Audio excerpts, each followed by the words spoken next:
in the suffering, even though he feel he doesn't deserve it. He believes that God would never steer him wrong. So with that being said, I'm gonna just speak from my own heart right now. I feel that a lot of times when we're going through hard times, including myself, we will sit up here and say, okay, this is the devil, this is evil, or not under, like, we already have a full understanding that God, the devil can't do anything that God will not allow him to do. So even the devil has to go through God.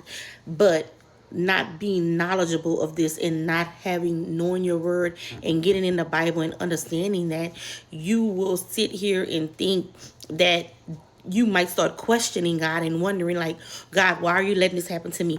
Why this, and why that, and that? When there's a purpose for the pain, there's a purpose for the suffering. God is allowing this to happen to you for a reason. Okay, he is letting the devil do certain things to you to an extent for a reason. And that we're going to find out the purpose. We're going to find out the reason. So now that we know that the devil has no authority, he has no authority. He still has to go through God to come to you. We could look at things in a different light. We can look at suffering in a different light. You could walk through suffering still feeling easy. You could feel light. You could know that no matter, even through the suffering, God is at the end. He's at the beginning, he's at the end, and he's walking along with you. We can look at suffering either. As I'm reading this, like I said, I don't know what made me want to really dig into this. It's all God. But I have been enduring suffering for many years of my life. And now I look at suffering different, and I understand exactly why things are what they are. So now we can approach suffering in a different light. We now know that God is in control even of the devil. So all these people who's walking around here praising evil, thinking they are mighty because they doing things to people, burning candles on people, wishing evil on people, evil eye, this and that. Baby, you can't touch me as far as my Father, my Heavenly Father allows you to touch me. You can't come near me unless if he allows you to come near me. So whenever it does hit, the weapon may form, but it will not prosper. I'm going to walk through it with glory, knowing that the good Lord let you do this to me for a purpose. It was a learning experience. It was something that I needed to know. It's something that I needed to learn. It's something that God wanted to show me. So now I'm going to look at my suffering in a different light. I'm going to enjoy my suffering. I'm going to embrace it. But you know, the killing part about it is, and the good part about it is, even both times when I was diagnosed with breast cancer, yeah, I was sad for an extent, but I never questioned it. I never questioned it. I went through it. I fought. I prayed. I got closer to God. I did what I had to do, and I just went through it. I did not, and I never realized it till reading this.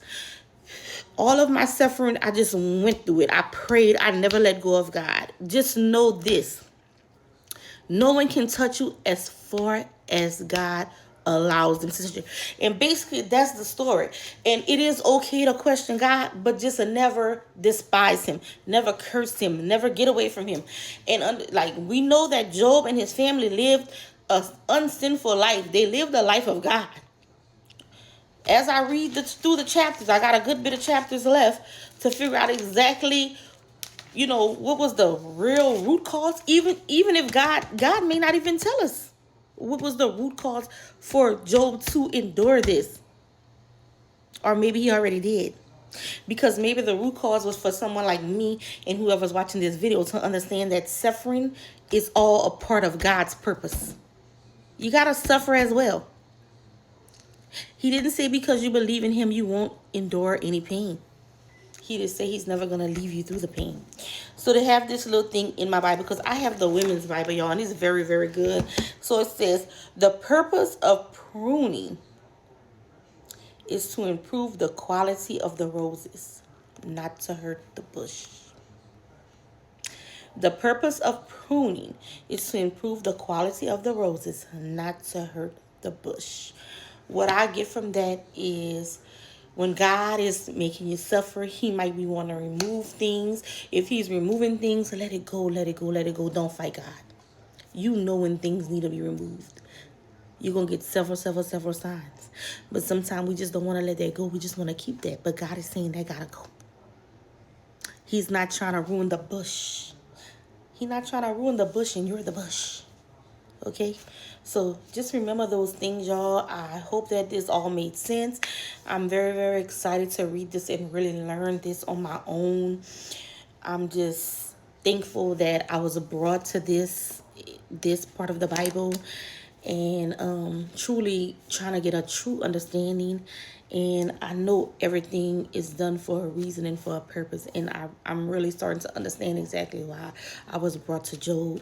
I'm not going to express all of that because a lot of it is like deep and personal intentions. Like, it's very personal, and I know and I hope that you are going into Job, whoever this is for, and understanding why God brought you to me, to this book of Job, to him, because there's a reason behind it. I will never ever